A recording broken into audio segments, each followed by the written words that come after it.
दोस्तों, आपका स्वागत है आपके अपने चैनल टारगेट विद जॉय में। और आज हम हिंदी का एक सबसे महत्वपूर्ण चैप्टर वर्तनी पढ़ेंगे। देखिए, पहले मैं हिंदी की पूरी वर्णमाला करा चुका हूँ, प्रश्न करा चुका हूँ, उसके टेक्निक्स ट्रिक्स सब कुछ करा चुका हूँ। तो प्लीज़ जिसने भी हिंदी वर्णमाला की वीडियोज़ नहीं देखी हैं तो प्लीज़ जाइए और वीडियोज़ को देखिए। टोटल 4 वीडियो हैं हिंदी वर्णमाला की। 3 वीडियो में मैंने थ्योरी ट्रिक्स और टेक्निक्स कराई हैं, और जो चौथी वीडियो है उसमें 41 क्वेश्चन यानी 41 क्वेश्चन कराए हैं। कहने को तो वो 41 हैं, बाकी एक्सप्लेनेशन मिलू के सब कुछ मिला के 100 क्वेश्चन से ऊपर बैठेंगे। तो आप ज़रूर देखिए, जो भी बड़े एग्ज़ाम्स हैं आपको ज़रूर फ़ायदा मिलेगा। तो चलिए शुरू करते हैं आज का अपना सेशन वर्तनी के साथ।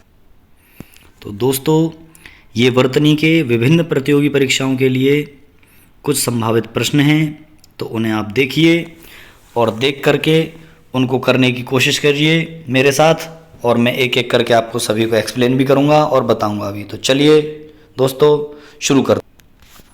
तो पहला प्रश्न है दोस्तों, निम्नलिखित में से शुद्ध वर्तनी का चयन कीजिए। उन्नति, उन्नति, उन्नति, उन्नति। तो इसका सही ऑप्शन होगा ऑप्शन डी। क्या ऑप्शन सही होगा? ऑप्शन डी, उन्नति। ये वाला उन्नति बनेगा, आप एक बार देख लीजिए। ये वाला उन्नति नहीं बनेगा, छोटे ई की मात्रा आएगी। ठीक है दोस्तों, और ऐसी अच्छी वीडियोस देखने के लिए आप चैनल को लाइक, शेयर एंड सब्सक्राइब ज़रूर कीजिएगा। चलिए अगला क्वेश्चन कर लेते हैं। यह रास्ता द्रुतगामी है। कैसा है? द्रुतगमी नहीं होता, दुर्गम होता है या द्रुतगामी होता है। ठीक है, तो एक्चुअल में द्रुतगामी शब्द दूसरी चीज़ के लिए है, जो मतलब दूर तक की जो आने वाली चीज़ होती है उसके लिए होता है द्रुतगामी। कि जैसे ये चीज़ जो है द्रुतगामी चीज़ है, मतलब बहुत दूर तक की, मतलब आगे तक की है। ठीक है, तो एक्चुअल में यहाँ पे सच में जो आंसर होगा आपका वो होगा ऑप्शन नंबर सी, दुर्गम। कोई भी रास्ता क्या होता है? दुर्गम। दुर मतलब इसमें दुर उपसर्ग लगा हुआ है। ठीक है, मैं आपको जब उपसर्ग प्रत्यय पढ़ाऊंगा, जब मैं पढ़ाऊंगा दुर, दुष, ये सब हिंदी के उपसर्ग होते हैं। तो दुर प्लस गम, प्लस गम। ठीक है ना, दुर प्लस गम, दुर्गम। दुर्गम का मतलब होता है जो जाने योग्य ना हो, गम मतलब जाने योग्य। ठीक है, दुर्गम। चलिए दोस्तों अगला क्वेश्चन कर लेते हैं। शुद्ध वर्तनी का चयन कीजिए। अन्वेषण, देखिए ये ज़रूर आता है, ये संधि में भी आ जाता है और वर्तनी में भी। एक्चुअल में बात क्या है कि वर्तनी संधि का ही हिस्सा है लगभग।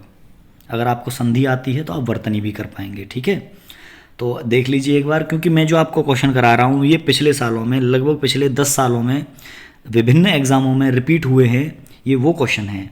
अगर आपको यकीन नहीं है तो आप कोई भी प्रीवियस ईयर की बुक खोलिए और आपको ये मिलेंगे कि 4-5 सालों में, 10 सालों में जो भी रिपीट हुए हैं वो सारे क्वेश्चन इसमें अवेलेबल हैं। तो आप अगर इन क्वेश्चंस को पढ़ जाते हैं तो मेरा यकीन मानिए 70% पेपर रिपीट होता है।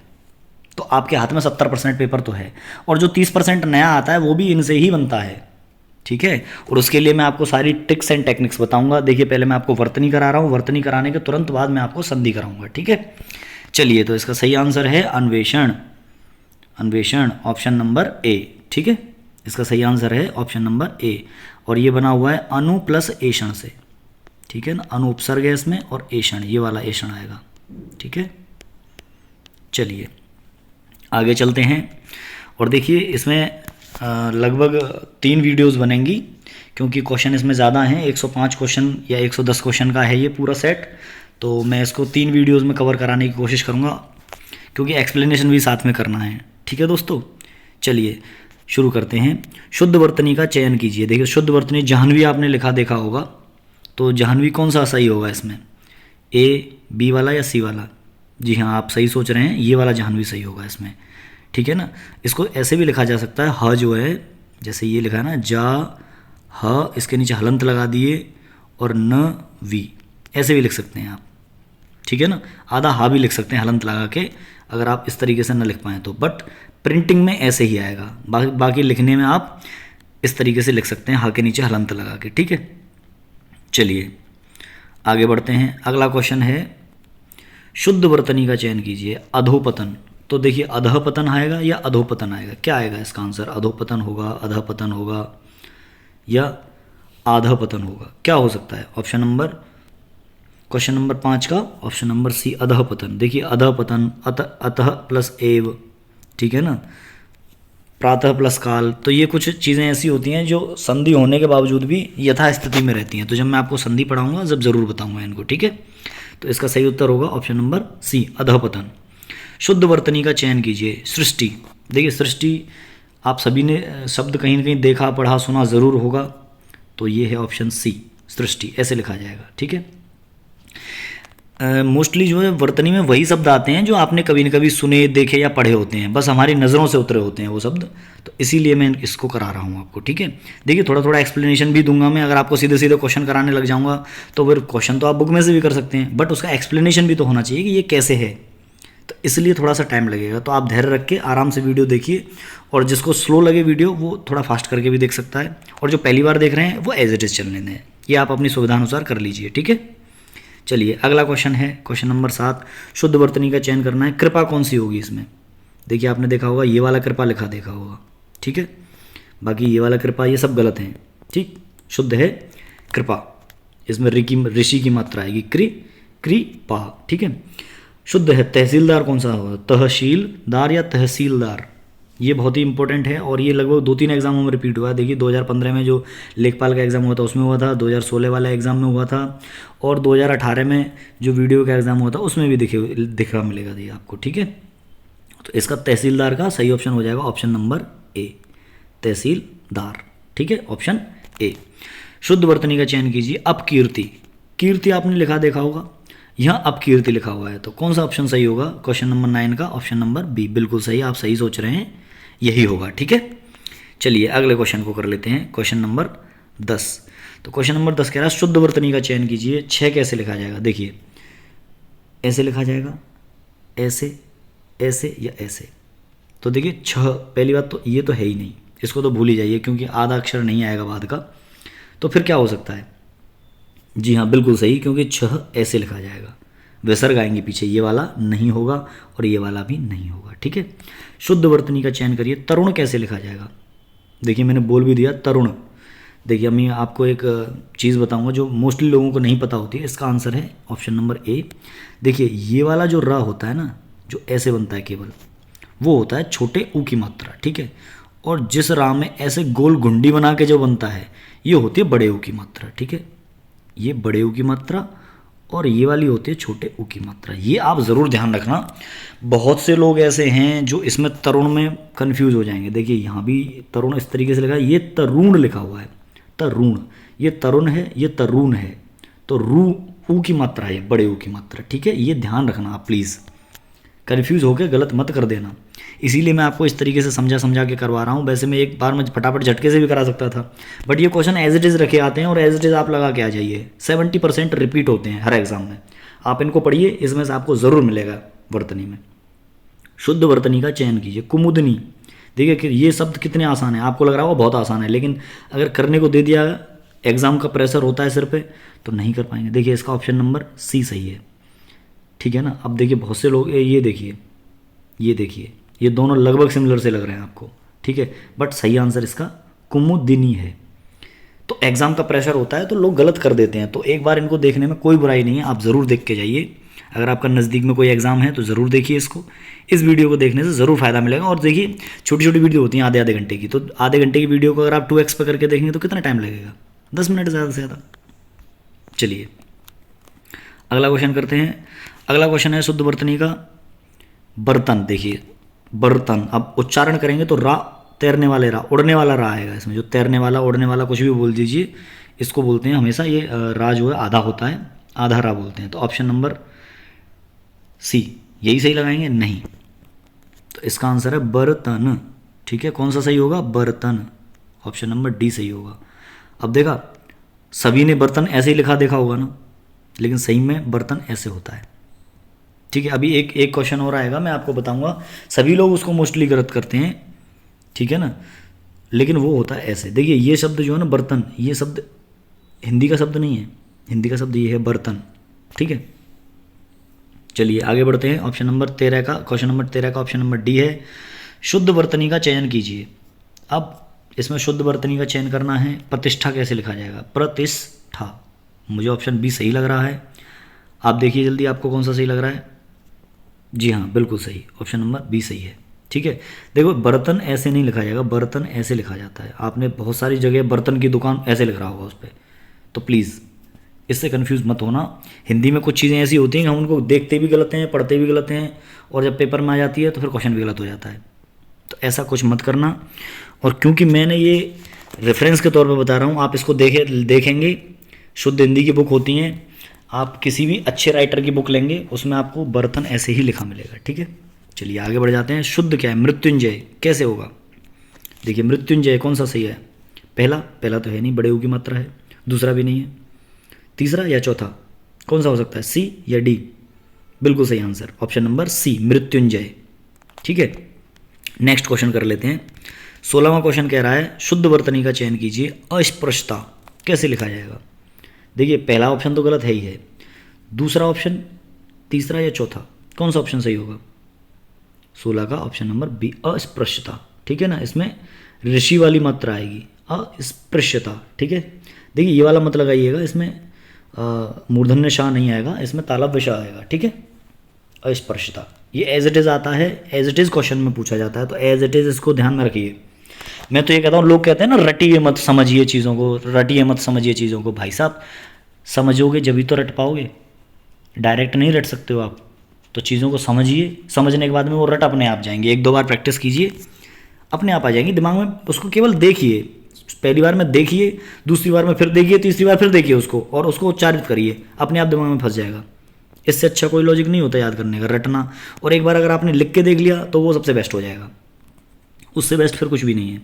और आपने सुना होगा कि हमारे बड़े बुजुर्ग कहते थे कि लिख लिख के देखना चाहिए, तो बिल्कुल लिखने से ही चीज़ें स्पष्ट होती हैं, लिख के ज़रूर देखिए। ठीक है, तो ये ऑप्शन आपका सही हो जाएगा। आगे बढ़ते हैं, शुद्ध वर्तनी का चयन कीजिए, शताब्दी कैसे लिखी जाती है? शताब्दी देखिए ये तो होगी नहीं, ये भी नहीं होगी, और ये भी नहीं होगी, ये भी नहीं होगी, कौन सी होगी फिर इसमें? ऑप्शन नंबर डी, बिल्कुल सही, ऑप्शन नंबर डी होगा, शताब्दी। देखिए इसमें शताब्दी लिखा हुआ है, वो दी होता है, बड़ी ई की मात्रा आएगी, बस इसमें यही एक ट्विस्ट है कि इसमें बड़ी ई की मात्रा आएगी। ठीक है, निम्न में शुद्ध वर्तनी का चयन कीजिए, क्या होगा शुद्ध वर्तनी इसमें? त्रिदोष, त्रि दो श, मूर्धन्य श आएगा, कौन सा श आएगा? मूर्धन्य श। मूर्धन्य श किसमें है? Option number C. देखिए ऑप्शन नंबर डी में भी है, लेकिन इसमें त्रि मात्रा लगी हुई है, ऋषि की मात्रा नहीं आएगी, त्र के ऊपर छोटी ई की मात्रा आएगी। ठीक है, त्रिदोष, त्रिदेव, त्रिभुवन। ठीक है, आगे बढ़ते हैं। शुद्ध वर्तनी चयन की, औद्योगिक, कौन सा? औद्योगिक। देखिए उद्योग तो होता है, उद्योग होता है, लेकिन उसमें इक लगाने के बाद में बड़े ओ की मात्रा आ जाती है। देखिए किसी में भी जब इक प्रत्यय लगता है, इक प्रत्यय, सॉरी ईक हो गया ये तो, इक प्रत्यय किसी में भी अगर लगता है, इक प्रत्यय, तो उसका जो पहला वर्ण होता है उसकी मात्रा जो है बढ़ जाती है, एक मात्रा उस पर। ठीक है, जैसे समास प्लस इक तो सामासिक हो जाता है। ठीक है, वो मैं आपको जब संधि कराऊंगा ना, जब जरूर बताऊंगा, आप चिंता नहीं करिए, ये सारी चीज़ें बताऊंगा। अभी फिलहाल आप ये समझिए वर्तनी। ठीक है, आप इनको एक बार देख लेंगे और फिर मैं जैसे आपको संधि करा दूंगा ना, उसके बाद में आपको बिल्कुल क्लियर हो जाएंगी चीज़ें। कुछ चीज़ें संधि से होती हैं वर्तनी में, कुछ चीज़ें बिना संधि का आपको एज इट इज़ रटनी पड़ती हैं। ठीक है, तो इसलिए मैं संधि से पहले वर्तनी को करा रहा हूँ, अदरवाइज मैं वर्तनी को बाद में करा था। ठीक है, चलिए नेक्स्ट, तो इसमें कौन सा सही हो जाएगा? 19 का ऑप्शन नंबर बी, बिल्कुल सही, औद्योगिक, औद्योगिकरण। चलिए औद्योगिक बोलिए, औद्योगिकरण लिखा हुआ है, ये कोई दिक्कत नहीं, उसमें करण लगा दिया पीछे उन्होंने। चलिए आगे बढ़ते हैं। शुद्ध वर्तनी का चयन कीजिए। देखिए परिणति होता है या परिणित होता है या परिणीत होता है या परिणति होता है। देखिए अब परिणति चोपड़ा होता वो अलग होता, खैर उसे छोड़िए। तो क्या होगा इसमें? ऑप्शन नंबर ए, परिणति। ठीक है ना, परिणति, इसको रट लीजिए। ये मेरे ख्याल से मैंने कम से कम 2-3 एग्जामों में रिपीट होते देखा ये। और रिसेंट में 2022 में जो एग्ज़ाम हुए हैं, लेखपाल का हुआ है, उसमें तो नहीं आया ये, बट लेखपाल से अलग जो भी एग्ज़ाम हुए हैं यूपी गवर्नमेंट वाले, उनमें मोस्टली देखने को मिला है, 2-3 एग्जाम्स में मिला है। अभी मेरे दिमाग से उतर रहा है, पर मैंने ये रिपीटेड क्वेश्चन लिए हैं जो पिछले सालों में रिपीट हुए हैं। लगभग पिछले 10-12 सालों में जो क्वेश्चन लगातार रिपीट हो रहे हैं, हर साल वो क्वेश्चन ले रखे हैं। शुद्ध वर्तनी का चयन कीजिए। स्थायी कौन सा वाला होगा? देखिए ये तो होगा नहीं, ये वाला हो सकता है या ये वाला हो सकता है, ये भी नहीं होगा। ऑड वन आउट कर लिए आप आसानी से बता सकते हैं कौन सा हो सकता है। ऑप्शन नंबर बी स्थायी होगा, बिल्कुल। ये वाला भी नहीं होगा। ठीक है, ठीक है। इसीलिए या को क्या बोलते हैं, अर्धस्वर इसीलिए बोलते हैं कि ये देखिए ई की जगह छीन ली इसने, इसीलिए उसको अर्धस्वर बोलते हैं, य व को, दोनों को। ठीक है, आगे बढ़ते हैं। शुद्ध वर्तनी का चयन करना है जल्दी। देखिए हम बोलते भी जल्दी बोलते हैं, बड़ी ई की मात्रा खुद उच्चारण करते टाइम बोलते हैं, तो एज इट इज आएगा ये जल्दी, बड़ी ई की मात्रा आएगी। ठीक है, शुद्ध वर्तनी का चयन। प्रकथन भाई साहब, ये आपको हर बुक में लगभग इंट्रोडक्टरी पेजों पे ही मिल जाता है, प्रकथन लिखा हुआ। ठीक है ना, प्राकथन होता है या प्रकथन होता है, बताइए जल्दी सोच के बताइए। बुक पे लिखा देखा हुआ प्राकथन होता है, बिल्कुल सही। ठीक है, बुक्स पे लिखा हुआ। ऐसी चीज़ें पूछता है एग्जामिनर जो हमने कहीं ना कहीं देखी होती हैं, हमारे दिमाग में बैठी होती हैं, लेकिन हमने वो पढ़ी नहीं होती हैं इन टाइम पे, इसीलिए गलती हो जाती है लोगों से, क्योंकि एग्जामिनर को पता है कि गलती कहाँ करेगा स्टूडेंट, इसीलिए तो एग्जामिनर है। ठीक है ना, शुद्ध वर्तनी का चयन करना। क्षेत्र क्या होगा, बिल्कुल ऑप्शन ए क्षेत्र होगा। ठीक है, ऑप्शन नंबर 24 का ए। चलिए नेक्स्ट क्वेश्चन की तरफ चलते हैं। क्वेश्चन नंबर 25, शुद्ध वर्तनी का चयन करना है। रासायनिक क्या आएगा, एक प्रत्यय जिसमें भी लगता है, मैंने आपको बताया था कि पहली जो वर्ण होता है उस पर एक मात्रा बढ़ जाती है, तो देखिए इस पर नहीं बढ़ी, इस पर भी नहीं बढ़ी, तो ये दोनों तो होंगे नहीं। अब बचे ये दोनों, तो निक होता है, नीक तो होता नहीं है, तो ये भी नहीं है, तो कौन सा आंसर सही है, रासायनिक। ऑप्शन नंबर बी सही है 25 का। ठीक है, शुद्ध वर्तनी का चयन कीजिए। प्रतिवादी क्या होता है, प्रतिवादी, ऑप्शन नंबर ए।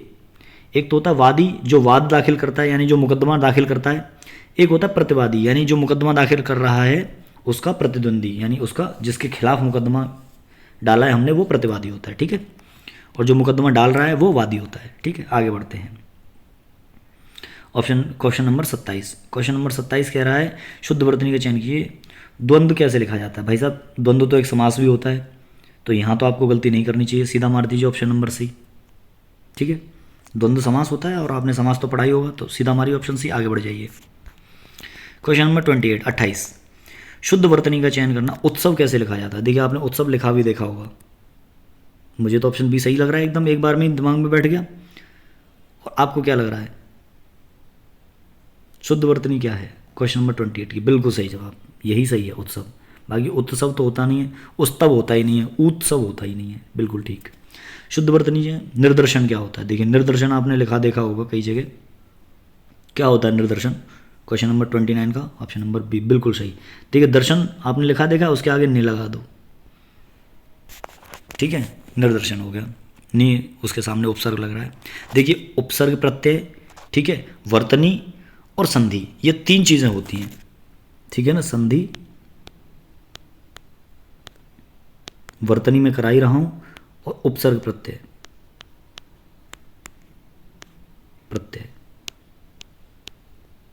ये चीज़ें साथ में चलती हैं। अगर आपको संधि आती है, उपसर्ग प्रत्यय आते हैं, तो वर्तनी अपने आप आ जाएगी, और आपको वर्तनी भी आती है साथ में, तो फिर ये तीनों चीज़ें आपको आना ज़रूरी है वर्तनी से पहले। ठीक है, और आपको अगर तीनों चीज़ें ये आती है और वर्तनी ये चारों चीज़ें आती हैं, तो आप समझ लीजिए आपने लगभग 10 to 20% ग्रामर हल कर ली। ठीक है, क्योंकि वर्तनी के क्वेश्चन हर एग्जाम में मिलते हैं, एक दो क्वेश्चन। संधि का एक बार को क्वेश्चन दे या दे एग्जामिनर, लेकिन वर्तनी का क्वेश्चन ज़रूर देता है। ठीक है, आगे बढ़ते हैं, क्योंकि वर्तनी क्या करती है, आपके 3-4 चैप्टर को एक बार में टटोल लेती है,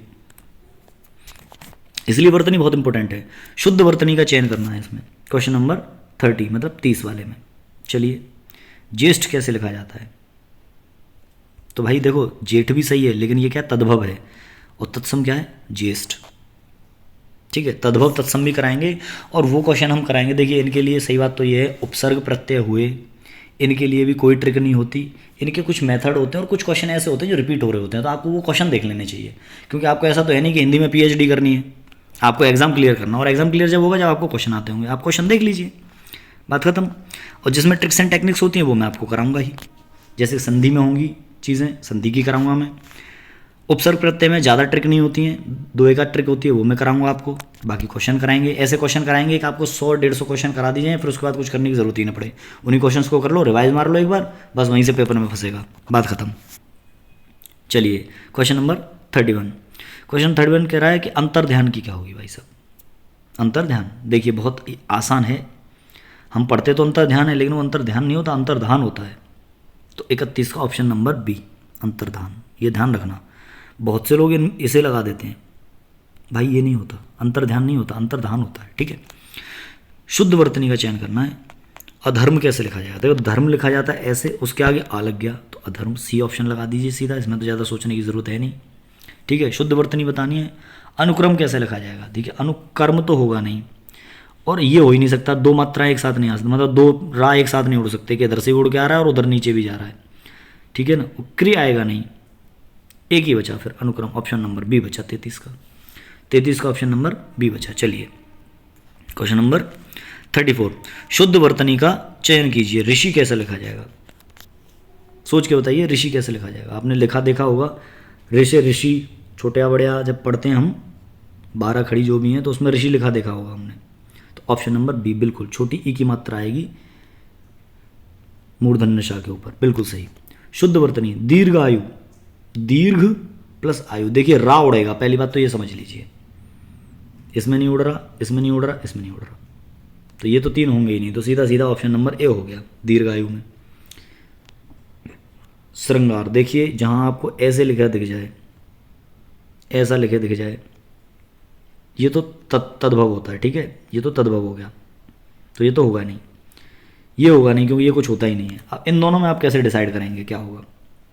इसकी बहुत अच्छा, मतलब बहुत ही आसान है, आपको बहुत सारी बुक्स में भी ये गलत मिल जाएगा लिखा हुआ। देखिए श्रृंगार में, क्योंकि देखिए यहाँ पे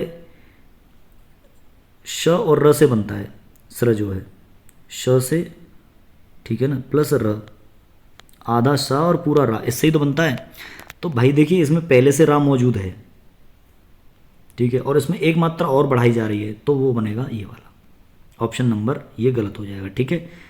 श्रृंगार ऐसे नहीं लिखा जाएगा, श्रृंगार ऐसे लिखा जाता है, नीचे रा नहीं उड़ता उसमें से, क्योंकि अब देखिए ऋषि की भी मात्रा लग रही है और रा भी उड़ रहा है, दोनों चीज़ें एक साथ नहीं आएंगी। मैंने कहा था ना कि दो मात्राएं जब एक साथ आ सकती हैं जब कोई अनुस्वार हो, अनुस्वार, ठीक है, अंक की जो बिंदी होती है केवल वो आ सकती है किसी मात्रा के साथ में, अनुस्वार जैसे हम बोलते हैं, बाकी और कोई मात्रा नहीं आती साथ में, दो मात्राएं कभी नहीं आ सकती, केवल अनुस्वार में ही इतनी पावर है जो दो मात्राएं ले लेता है, ठीक है। चलिए आगे बढ़ते हैं, 50 क्वेश्चन कर लेते हैं, फिर नेक्स्ट सेशन में 50 क्वेश्चन को देख लेंगे, हो जाएगा पूरा, ठीक है। चलिए शुद्ध वर्तनी का चयन करना है। अध्येयता कैसे लिखा जाएगा? अध्येयता बताइए। जी हाँ, ऑप्शन नंबर ए बिल्कुल सही, अध्येयता, ठीक है। आधा ध ये और ता, देखिए अधियेता नहीं आएगा, आधा धा के बाद में इस पे तो मात्रा ही नहीं है ऊपर, और ये भी नहीं आएगा, ये अध्ययन के लिए आता है, इसके लिए नहीं आएगा, तो ये होंगे ही नहीं। शुद्ध वर्तनी बतानी है। कवयित्री क्या होता है? कवयित्री, तो किस में लिखा हुआ है ये? कवयित्री, 38 का ऑप्शन नंबर बिल्कुल सही जवाब सी, कवयित्री, ठीक है। नेक्स्ट शुद्ध नक्षत्र बताना है, तो देखिए नक्षत्र, नक्षत्र, छाछत्री, छतरी तो होगी नहीं, छतरी वाला छा, छा छाता वाला छा, इसमें देखिए आधा चा और छा बने हुए हैं, और ये भी नहीं होगा, नक्षत्र नहीं होता, नक्षत्र होता है, ठीक है। नक्षत्र, क्ष क्षत्रिय वाला क्ष होता है, ठीक है। तो 39 का ऑप्शन बी सही है। आगे बढ़े, 40 सही वर्तनी बतानी है। शारीरिक, कौन सा? शारीरिक। देखिए मैंने आपको एक बात बता दी, इसको रट लीजिए, जब मैं आपको उपसर्ग प्रत्यय कराऊं, ठीक है, या वर्तनी का कोई क्वेश्चन कराऊं, या फिर मैं आपको संधि कराऊं, जहां भी एक प्रत्यय लगा होता है, क्या लगा होता है? जहां भी एक प्रत्यय आपको लगा दिख जाए, आपको क्या करना है, जो पहला अक्षर होता है, सबसे पहला वर्ण जो होता है, उस पर बड़ी मात्रा हो जाती है फिर उससे, ठीक है। देख लीजिए बड़ी मात्रा कहाँ है। शारीरिक इसमें है, शरीरी दो मात्राएं आ गई, री हो गया, ये तो है ही नहीं, इस पर मात्रा ही नहीं है, और ये सलजम वाले सा से बन रहा है, यानी जिसको दंत स कहते हैं। तो ऑप्शन क्या हो जाएगा हमारा? 40 का ऑप्शन नंबर ए हो जाएगा, ठीक है।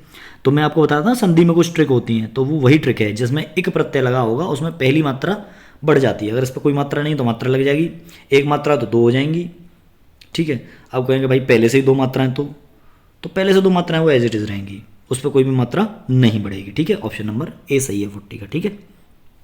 संधि के टाइम में बताऊंगा बिल्कुल। अधिशासी कैसे लिखा जाता है? देखिए आप शासन में जाने वाले हैं, तो शासन कैसे लिखा जाता है? तो वैसे ही अधिशासी बन जाएगा, लगाइए दिमाग, कैसे लिखा जाएगा? 41 का ऑप्शन नंबर ए बिल्कुल सही, अधिशासी, ठीक है। ये नहीं होंगे। वर्तनी की दृष्टि से कौन सा शब्द सही है? ज्योत्सना, देखिए आ गया। ये कुछ फेवरेट हैं यूपी ट्रिपल एस सी को, कुछ फेवरेट क्वेश्चन होते हैं उनको यूपी ट्रिपल एस सी जो है 1 साल छोड़ के 2 साल छोड़ के पूछ लेता है। ये यूपी ट्रिपल एस सी का रिकॉर्ड रहा है कि 1-2 साल छोड़ के उसे वो क्वेश्चन पूछने होते हैं। तो ज्योत्सना भी ऐसा ही क्वेश्चन है। 2022 में नहीं पूछा, 2021 में पूछा था, अब 2023 में हो सकता है पूछ ले, पैट में पूछ ले या किसी भी एग्जाम में पूछ सकता है। कभी कभी तो ऐसा होता है कि साल भर में 4 एग्जाम हुए हैं, चारों एग्जाम्स में पूछ ली उसने वो चीज़ें। तो इसका 42 का बी, ज्योत्सना। तो कुछ एकदम पैट क्वेश्चन होते हैं, तो मैंने ऐसे ही क्वेश्चंस को उठाया है जो यूपी ट्रिपल एस सी के पैट हैं। अगर आप यूपी ट्रिपल एस सी का एग्ज़ाम दे रहे हैं, ठीक है ना, तो ये वीडियो आप ही के लिए, ऐसा समझ लीजिए। या यूपी गवर्नमेंट का कोई सा भी एग्ज़ाम दे रहे हैं आप, लगभग सभी में चल जाता है। यहाँ तक कि जो बड़े बड़े एग्जाम होते हैं यूपी पीसीएस वगैरह के, वहाँ भी पूछ लेते हैं कुछ। मतलब यूपी का कुछ पैटर्न रहता है, हर देखिए हर स्टेट का एक पैटर्न होता है और हर एग्जाम का एक पैटर्न होता है। तो यूपी का पैटर्न यही है और मैं उसी पैटर्न पे ही क्वेश्चन लेके आया हूँ, ठीक है। अगर आप पैटर्न समझ गए, सिलेबस समझ गए, तो पेपर निकालना मुश्किल नहीं होता फिर। चलिए आगे बढ़ते हैं। क्वेश्चन नंबर 42 हमने कर लिया है, ज्योत्सना है इसका आंसर। देखिए ये क्वेश्चन इतना इंपॉर्टेंट है कि मैंने 2 बार लिख लिया है इसको, ठीक है। क्वेश्चन नंबर 43, सन्यासी कौन सा सही है? क्वेश्चन नंबर 43 का बताइए कौन सा सन्यासी सही है? जी हाँ, देखिए इसमें पहले के ऊपर अंक की बिंदी आएगी और फिर आधा ना आएगा, ये वाला सन्यासी सही है, ठीक है। इसको भी याद रखना, ये सन्यासी भी उसका पैट क्वेश्चन है, इसको भी पूछता है वो, किसी भी एग्जाम में पूछ लेगा, पैट में भी पूछ लेगा क्योंकि पैट क्वेश्चन है। तो जो लोग पैट देने आ रहे हैं उनके लिए भी बढ़िया है। क्वेश्चन नंबर 44, क्वेश्चन नंबर 44 कह रहा है कि व्यवहारिक का बताइए। व्यवहारिक कैसे लिखा जाएगा सही से? देखिए ये व्यवहारिक लिखा हुआ है, गलत लिखा हुआ है, तो ऑप्शन नंबर बी सही है, व्यावहारिक। मैंने कहा था एक प्रत्यय लगा हो तो मात्रा बढ़ जाती है, ठीक है। और व्यवहार जो है उसमें भी अपने आप में कई सारे उपसर्ग प्रत्यय लगे हुए हैं, संधियाँ लगी हुई हैं, ठीक है। मैं बताऊंगा ये व्यवहारिक बहुत इंपॉर्टेंट है, इसको संधि में भी पूछता है। ये संधि कराते टाइम मैं बताऊंगा, संधि में भी पूछता है, उपसर्ग में भी पूछ लेता है इसको। बड़ा ही फेवरेट क्वेश्चन है ये यूपी ट्रिपल एस सी का। चलिए क्वेश्चन नंबर 45 कर ले रहे हैं। उसका कथन अतिशयोक्ति मात्र था। अतिशयोक्ति हमें बतानी है, क्या सही होगी? अतिशयोक्ति, देखिए हम गलत उच्चारण करते हैं कई बार और हमको लगता है कि हम ही सही हैं, तो ऐसा नहीं होता। अतिशयोक्ति में कभी भी आधा शाह नहीं बनता है, तो ऑप्शन नंबर डी सही होगा, अतिशयोक्ति ऐसे लिखा जाता है। रट लीजिए इसको भाई साहब। मैंने जो भी आपको 110 क्वेश्चन कराऊंगा, 105 भी करा सकता हूँ, ये वो क्वेश्चन होंगे जो कहीं ना कहीं साल भर में जो एग्ज़ाम होते हैं किसी न किसी एग्ज़ाम में रिपीट होते रहते हैं, 1-2 साल बीच में देखे, 1-2 साल बीच में देखे, तो आप समझ लीजिए आपको पेपर में ज़रूर मिलेंगे। ये 100 क्वेश्चन आप देख के जाना। अगर वर्तनी का पूछता है तो इन 100 क्वेश्चन में वर्तनी के अगर 4 क्वेश्चन पूछें तो इन 100 क्वेश्चन में से 2 ज़रूर होंगे। अगर वो 1 क्वेश्चन पूछता है तो 1 क्वेश्चन इसी में से मिलेगा आपको, ये पक्का वादा है मेरा। और आपको यकीन नहीं है तो प्रीवियस ईयर उठा के देखिए, आपको दिख जाएंगे ये क्वेश्चन। क्वेश्चन नंबर 46 कह रहा है कि चातक सुवाति की बूंद का प्यासा होता है। तो सुवाति शब्द सही नहीं है, ये कौन सा शब्द सही होता है? स्वाति का मतलब होता है ओस बोल दीजिए या एक जल की बूंद बोल दीजिए, कुछ भी बोलिए। एक्चुअली स्वाति ओस का पर्यायवाची होता है मोस्टली, ओस या फिर बारिश की बूंद, ठीक है, कुछ भी कह सकते हैं दोनों में से। तो ऑप्शन नंबर सी स्वाति ये होता है, ठीक है। साहित्य और समाज का अन्याय न्याश्रित संबंध, देखिए ये गलत लिखा हुआ है, अन्याय न्याश्रित, तो सही क्या होगा? क्वेश्चन नंबर 47 का बी, अन्यो, ठीक है ना, अन्यो आएगा, अन्या नहीं आएगा, अन्यो न्यायाश्रित, ठीक है। ये मैं आपको जब संधि कराऊंगा ना, जब इसको भी बताऊंगा, ये भी पैट है, ये संधि में भी पूछ लेता है कि इसकी संधि क्या होगी, ठीक है ना।